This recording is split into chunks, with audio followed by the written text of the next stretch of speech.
Here's the first railroad. It was designed, the original idea was to help haul the stone for the Bunker Hill Monument, but it was also a commercial venture. And the commercial venture was here, the Pine Hill Quarry, and this is Bunker Hill Quarry.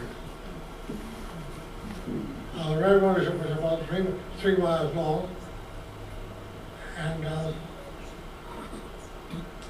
the wharf was located at Gulliver's Creek, which enters into the Neponset River.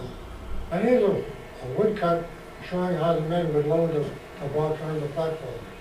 Here's the railroad cars that have been loaded on the slopes and hauled by a little steamboat called Robin Hood. Here's the Bunker Hill Monument. There was 1,167 tons in the foundation alone. There are 6 courses, each 24 inches high. There are 44 blocks at the base. Now this is 50 feet square, and it diminishes up to 30 feet square. When you walk in the monument, that's 30 feet square here. So it's got quite a foundation. So we are going up to the construction of the Southeast Expressway in 1957. The incline plane is back in here. And here you see where the contractors ended up. The front end of the equipment lifted 2 rails. First of all was the 1826 Granite Rail, which was the switch here.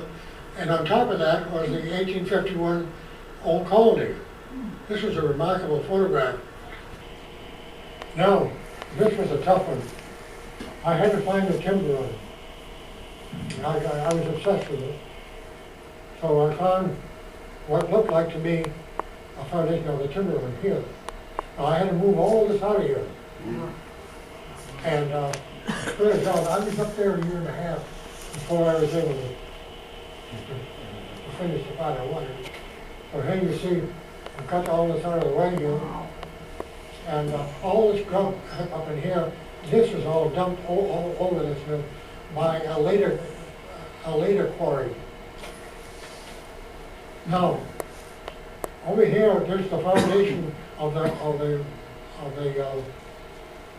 machinery, the capstone. You can see the bolts still in there. But when they removed the machinery, they left the broken bolts in, and this is where the machinery was. And the blocks of granite were brought down from the quarry right along here, and brought right up on the. This is the timber road here. And this picture here was taken by someone who read an article in the Ledger, and it was taken about 2 weeks. Well, 2 weeks later, I got a telegram from Washington that I had got a job at the Smithsonian. So this is my last experiment in the Ledger. And here we see the railroad, the hammering shed, the blacksmith shop.